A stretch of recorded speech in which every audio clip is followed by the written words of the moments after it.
This Shabbos, we are privileged to have Bennett Decker, who's a rabbinical student in his second year of rabbinical school, back out with us at Bethel for a second visit. And the Jewish Theological Seminary in New York, where Bennett is coming from, has a program where they send rabbinical students out into the community so that they can have exposure to the community, and the community can have exposure to rabbinical students. So we are really blessed to have Bennett for a second time this Shabbos. And this morning we will be privileged to hear him speak his words about our Torah portion and to give a Devar Torah. So Bennett, we're glad to have you.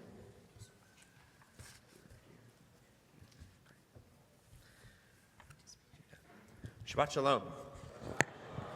First of all, before I get started, I want to thank all of you so much for having me back here. I want to wish a Yashar Koach to Riley, beautiful job. And thank you so much, Rabbi Sorokin, for the introduction.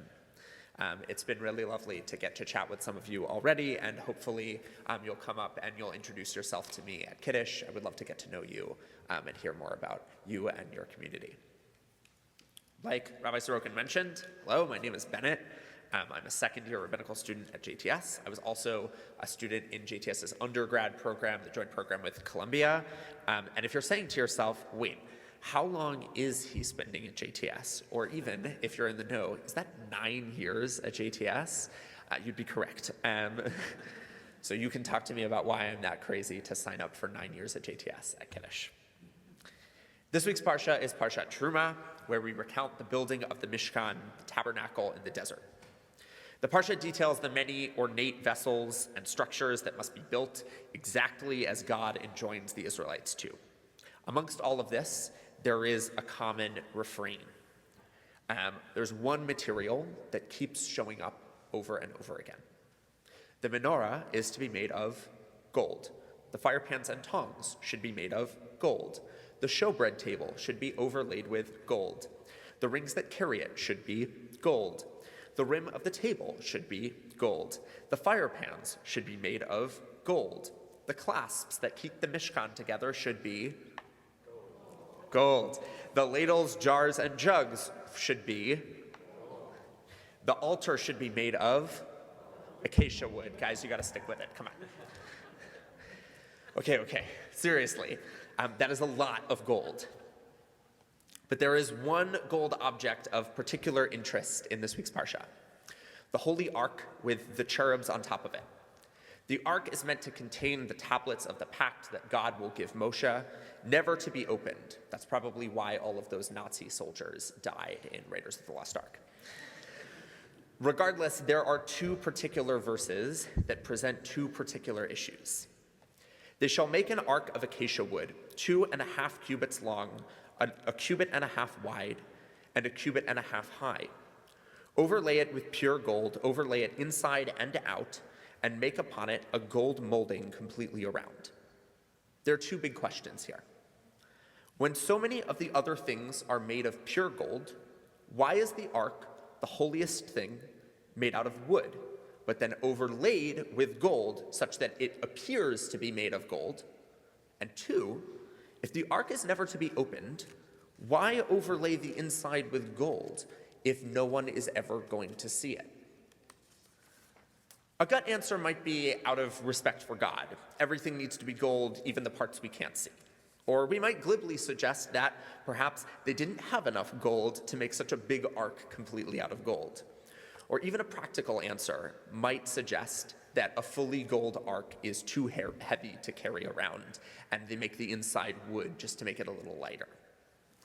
But I think that there's something more complex at play. The wooden layer rejects the idea that everything must be gold, but the golden inner layer suggests that there's more than frugality or a particular concern for weight here.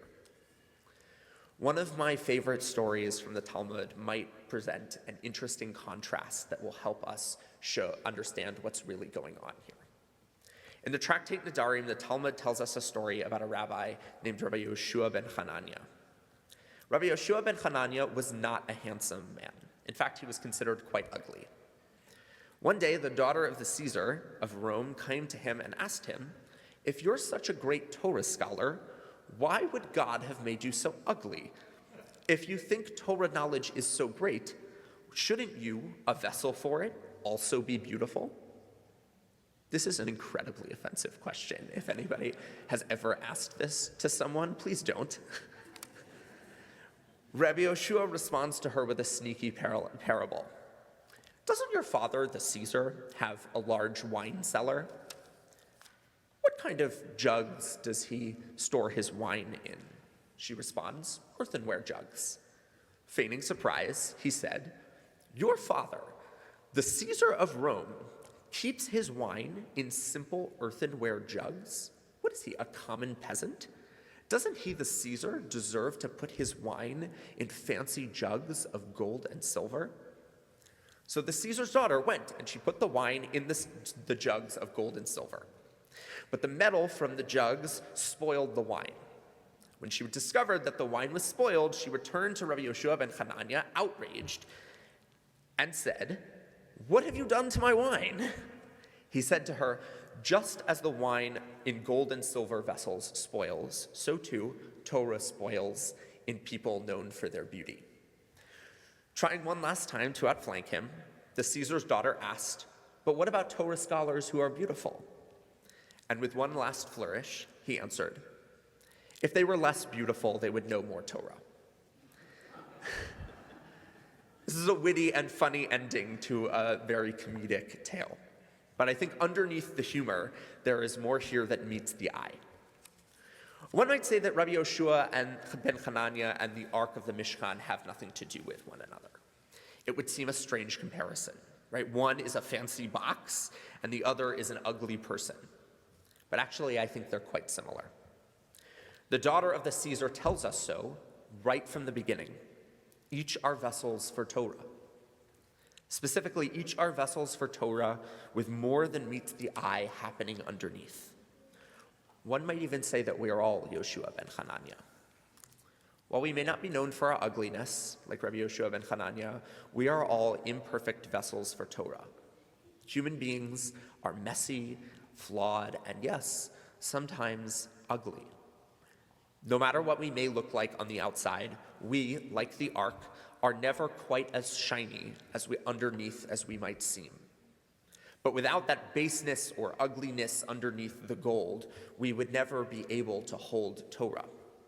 So too, the ark is beautiful and not outwardly ugly in the way that Yoshua ben Hanania is described.